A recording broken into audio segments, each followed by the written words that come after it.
before we start the talk, just want to thank my employer for allowing me to be here today. We are Rootly AI. We are an incident management and on-call platform. We help companies like Dropbox, Figma, NVIDIA, Replit, and so on to manage their incident and on-call. In other words, we are an alternative to PagerDuty. Little bit about me. As was just said, I lead the Rootly AI Lab. I'm going to speak very briefly about this later. I'm a former SRE. My last position was at LinkedIn. Then I became a founder and created a software engineering school. And actually, a lot of my students became SREs, which I thought was quite fun because most of us end up in this position kind of randomly, right? That's generally the story. I've been attending SREcon since the first one that happened in 2014 in Santa Clara. So I'm very happy today to be contributing in giving a talk. And when I'm not helping companies with their incident, I'm helping bees managing their incidents. And turns out there is a lot of them. I'm not a very good beekeeper yet. I have only one hive, but working on it. And I've been trying to modernize their stack with some sensor and cameras. But that's time for another talk. Little bit, very briefly, about my work. So I lead the Rootly AI Labs. What we do there is really we want to explore what we can do with AI for reliability, not the marketing things, like everything we do is building.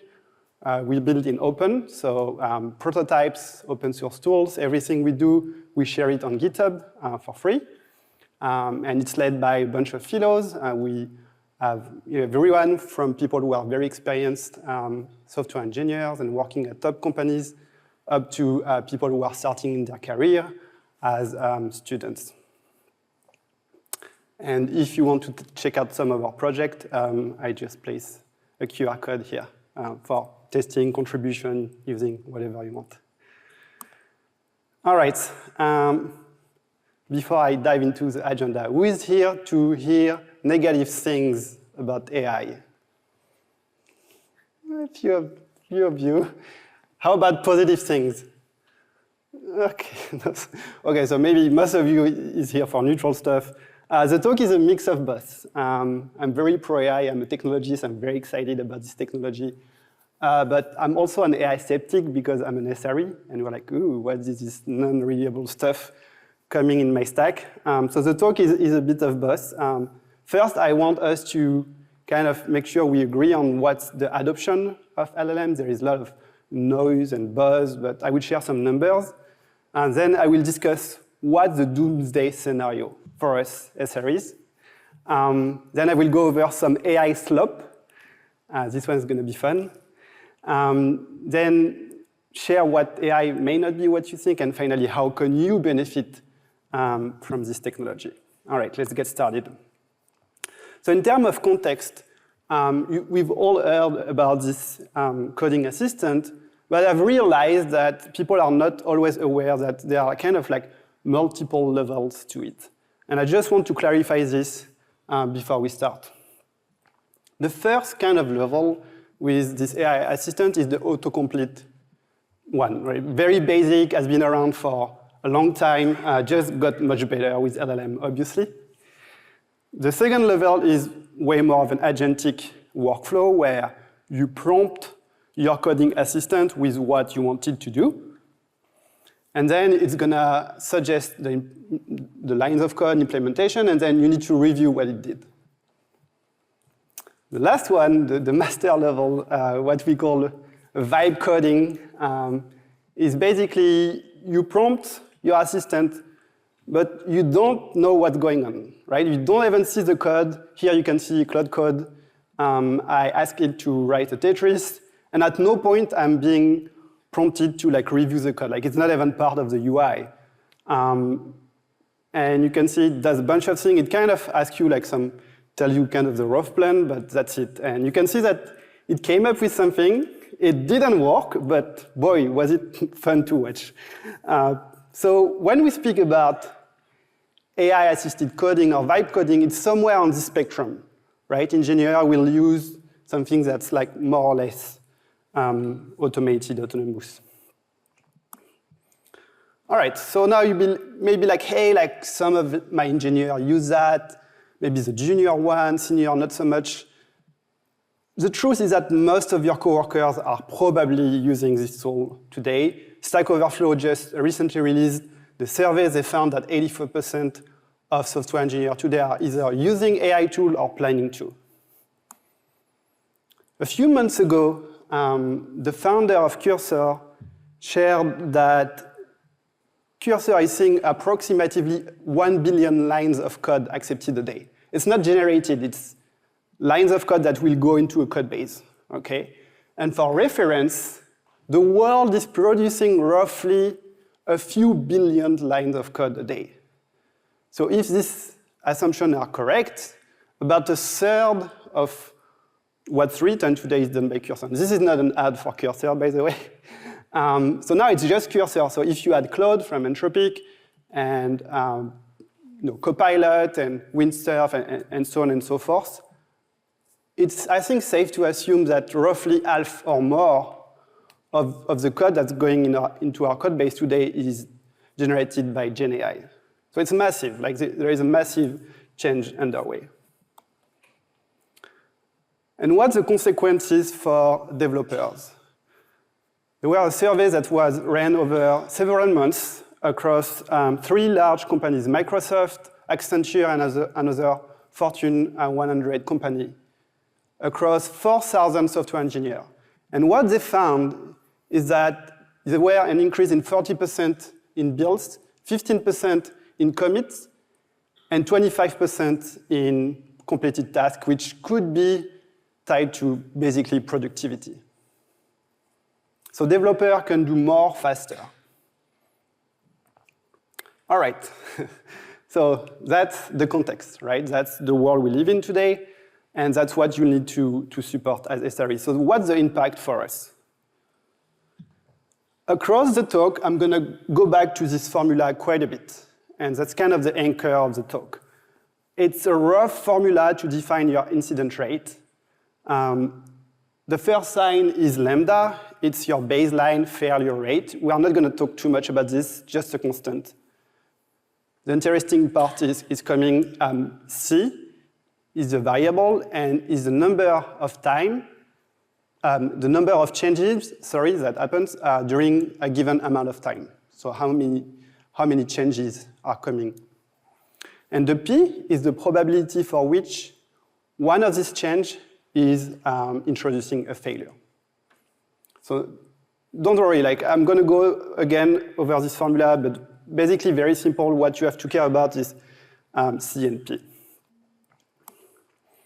So as we just saw, the rate of change is accelerating. Developer can do more with less. So obviously this is not, this is artist representation, right? Your incident rate cannot go steep like that, but it's just to illustrate the idea that there is a strong, it's potentially happening that you will have an increase in incident because developer can do more. And it's not just the volume of incidents that may change. It's also what tool you will have available when you try to solve them. As we just saw earlier, coding is less and less about writing lines of code and more about prompting your assistant to do it for you. Therefore, developers are losing familiarity with their code base, right? And so when you have a very severe incident and you need all hands on board, one of the things you would do is you would git blame, or perhaps who wrote this microservice or part of the code, and be like, hey, come sit next to me, or come in the Slack chat room, and perhaps you can provide some context, you build that, maybe you can help me troubleshoot. Well, that may be less and less possible, because again, the developer who wrote this piece of code may not really know how it looks like, how it behaves, because he didn't really write it.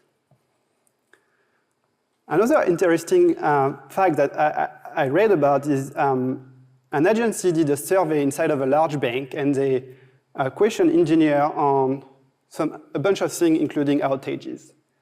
And they found that engineers were not taking responsibility of the code they were pushing. And when asked about piece of code that they wrote that caused an outage, they were like, oh, that's not on me, that's AI that generated this, and I have nothing to do with it, which is quite scary. Another consequence of this is that you've probably seen or been told that because you have AI, now you can do more. And it's not just the amount of work, it's the scope of work that you are asked to do. We've been speaking about this full stack software engineer for a while, and we all are, especially SRE in some shape or form.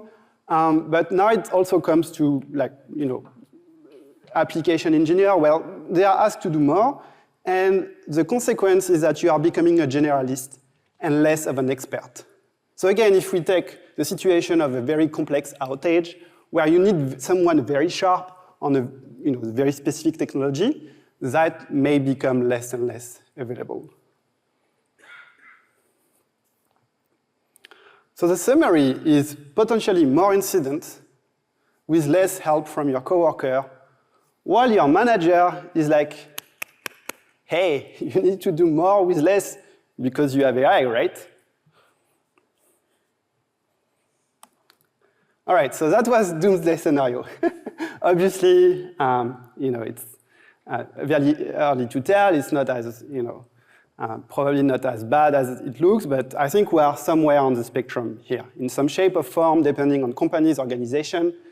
At Rootly, we've seen an increase in number of incidents. We don't know if it's caused by that, could be something else. It's very early to tell, but you get the idea. So now, when I prepared this talk, I was really excited. I was like, oh, I want to find all the fun and creative way that these LLM are screwing up. And I will share some of them with you, and it's stuff that you may need to handle yourself. And I'm not speaking about this type of AI slop that you probably had to deal with, but real AI slop for us. Came up with a rough definition here. All right, so the first AI slop that I found was quite funny is that LLM tend to behave like echo chambers. And so if you prompt it to do something and it writes it, but it's flawed, it's broken, and then you ask it to write unit tests for it, it tends to also screw up the unit test. So you end up with a piece of code that's not working, well, kind of working, and then you did tests that will test for this broken logic.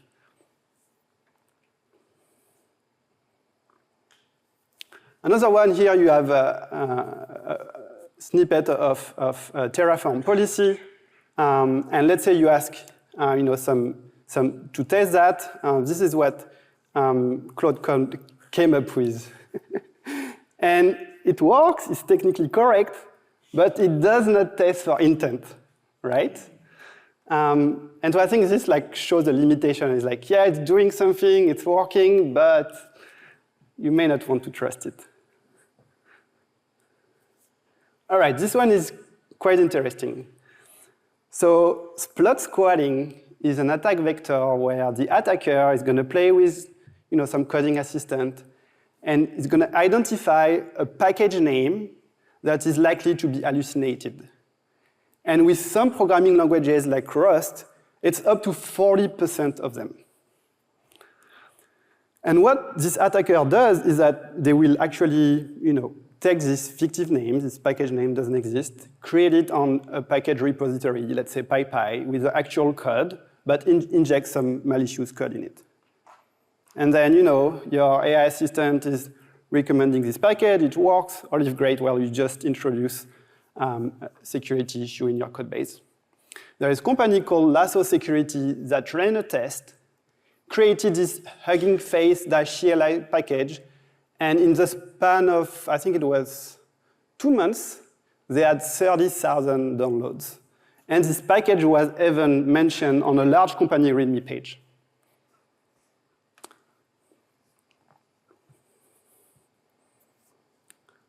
So when I was working on this talk, and I shared this with one of my friends, with an SRE at Airbnb, he was like, you know what, like, I bet you if you dive in this problem, you may find an equivalent for humans. And so I was like, oh, that's a good idea, I'm gonna look for that. And that's what I did. And the equivalent of flawed squatting, which is the vector attack we just saw, I think humans have been doing this for a while, right? The curl, some random script that's supposed to install your package, but you didn't really read it because, well, you are lazy, and pipe this into bash. That's kind of the equivalent of flawed squatting. Another interesting one, I found this one on Reddit. Someone was sharing that they had to deal with a broken build. Turned out that the developer had emojis in what they pushed. With some modern programming languages, that's not an issue. With older one, it is. But yeah, you can see how this is happening. And the equivalent for human has also been happening for a while. It's developer copy-pasting some code from rich editor, right? And you have like this smart quotes and non-breaking spaces. So we've also been doing this for a while as human. Another interesting one is someone who was playing with Gemini CLI on the Windows terminal, asked to move some file from one directory to another. The agent screwed up the mkdir, and when they tried to use the move command, lost the files. Fun times. And humans have also been doing this for a while.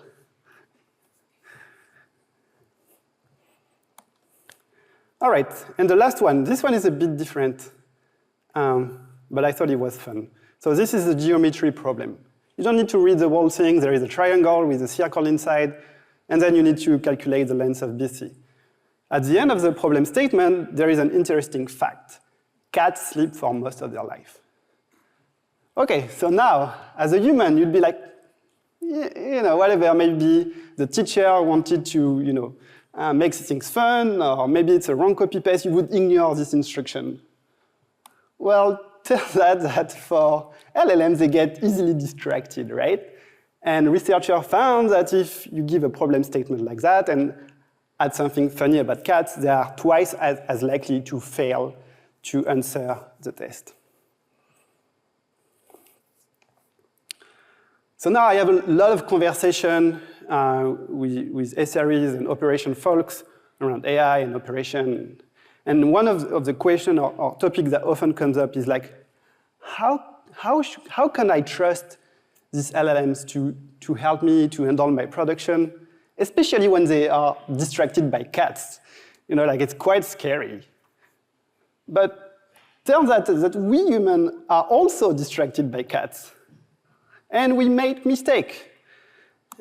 And so we've been also asking a similar question for a while. Should I really let interns or any engineer, for that matter, get into production, handle my production? That's been around for a while. And so here, one of my friends, Aaron, coined a term that I thought was great. AI might not be what you think, it might be more of an angry intern. And they screw up like we do, but at a much faster pace, right? As you could see, they can change the C, right, which is the rate of change. They can build much faster than we do. And so for years now, we've been preaching for this blameless culture. I'm sure most of you do know. If you don't, I'm going to explain it. Basically, the idea is that if someone breaks production, cause an outage, you are not going to point a finger at this person and say, he did it, she did it, right? You blame your system. You say that, hey, we didn't have the right guardrail in place, and maybe our CI/CD pipeline didn't catch this, or the way we deployed was not right? We always find ways to harden our system, and ensure that next time one of us screw up, which always happens, the practice change is not getting to production. So I think we could apply a similar kind of thinking for LLMs coming on board with us. All right, getting back to this formula. So we chatted a lot about C, right? And we saw that there is a rate of change that's accelerating. And now let's speak about P, which we already kind of did. And P is the probability that one of these changes that are introduced constantly can introduce a failure. And we just spoke a lot about quality or how LLM can screw up. And I think it's hard to tell if when you use one of these assistants, do you do a better job or not as good? I think it depends on people, right? Depends on organization, context, programming language. For some reason, LLMs hallucinate a lot of Rust packaging name.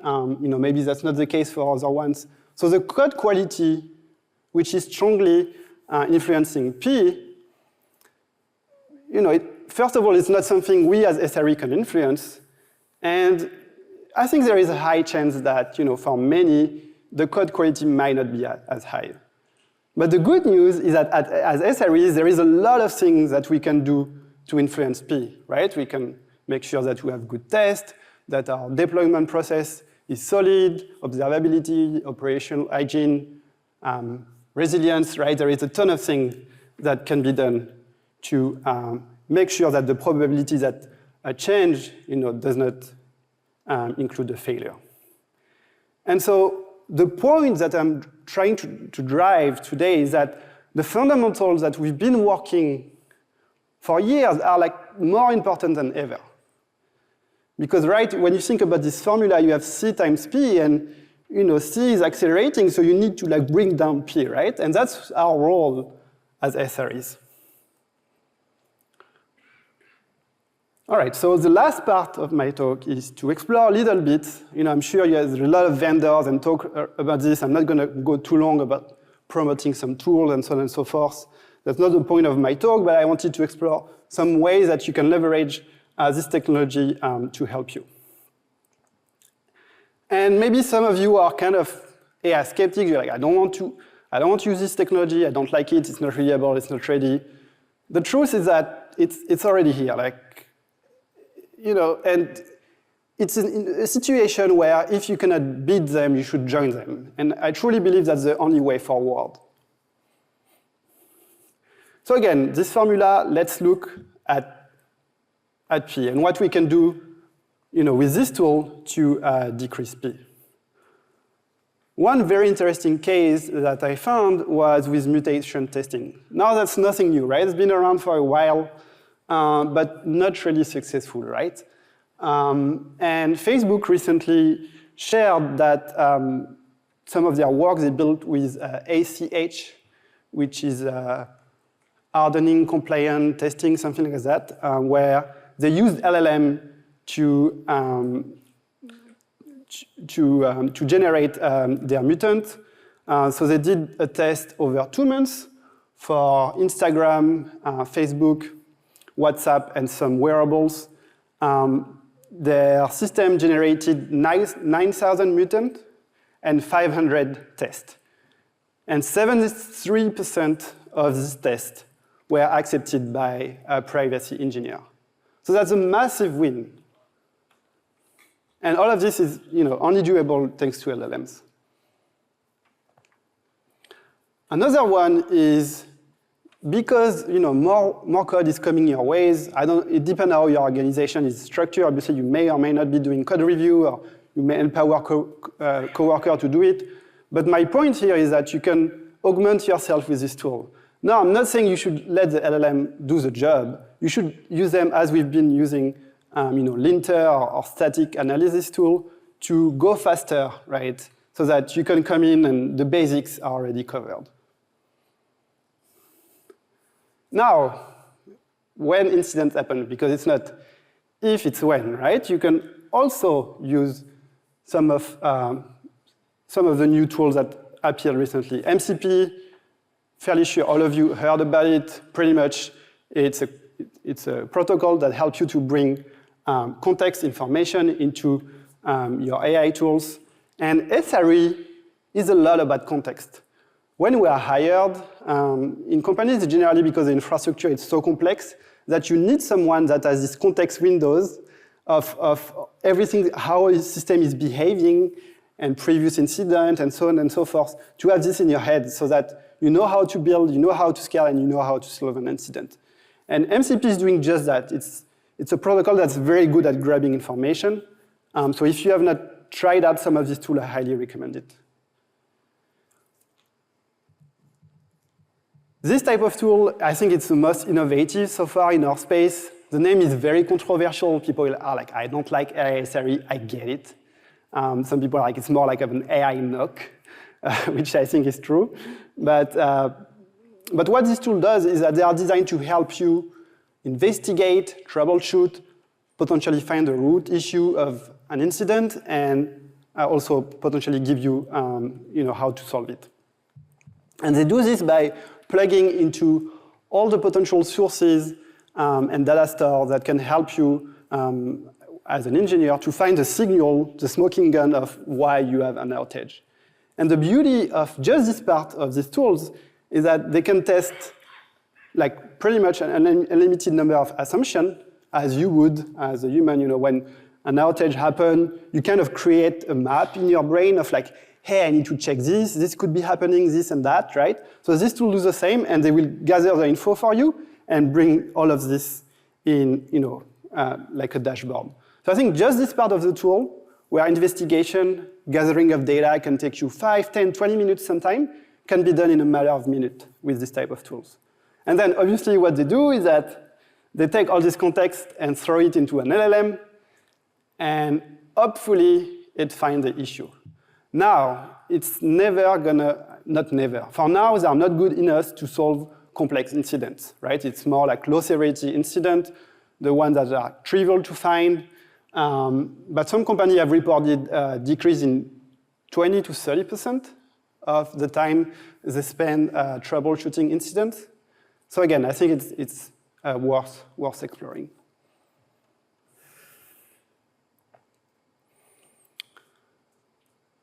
For those of you who have been in the industry for a while, we've seen this wave of innovation and hype, right? Kind of constantly happening. And for a lot of those people are afraid of losing their job, not sure how it's going to work. I think there is this old saying of sysadmin automated themselves out of a job, right? This saying has been around for forever, but the truth is it never happens, right? And I truly believe that this LLM wave, AI wave, however you want to call it, it's the same thing. Every time we have this wave of new tools and practice, it helps us by taking care of the mundane thing, automating the repetitive stuff so we can focus on the things that are more complex and interesting.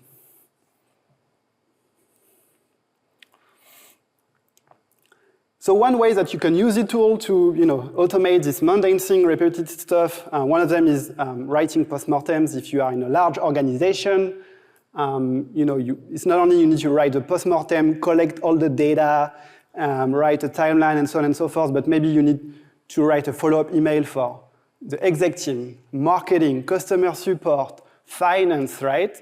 All of this with the right level of information and so on and so forth. There is so much work that come into this. Turns out LLMs are amazing at this. Another one that I found pretty fun. I'm sure a lot of you have used or built internal tools. They always look terrible, right? Like sometimes not even CSS, right? Just like straight HTML. Because SREs are generally not good at front-end and we don't have time for that, let's be honest. But then it brings like usability issue, there is no adoption, no one likes to use these tools. Hey, here again, LLM can help you with that, right? Like, it's okay if the front-end is not perfect, but it's going to be much better than your ugly, simple work. So again, one place where it's low risk, help you to go faster and do better. All right, so we are nearing the end of the talk. Kind of the takeaway is that whether you like it or not, AI is here. It's completely changing the way that you are writing software, and it's not going anywhere. But neither is a need for reliability. And I think it's quite the opposite, right? If we go back to this formula, we see that to keep this incident rate low, we have to lower P, and that's our job at SRE. So I know now the job market is not good, and it can be hard for some people to be employed, but I do believe in the long run it's going to correct, and our work is going to be more important than ever.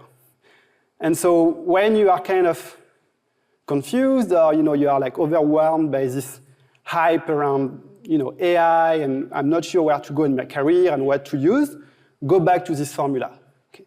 Actually, that can be something you bring at work, that can drive the way that your team is adopting this tool and how to invest and where to look. I think you should always look at P. That's what matters. That's it. Thank you.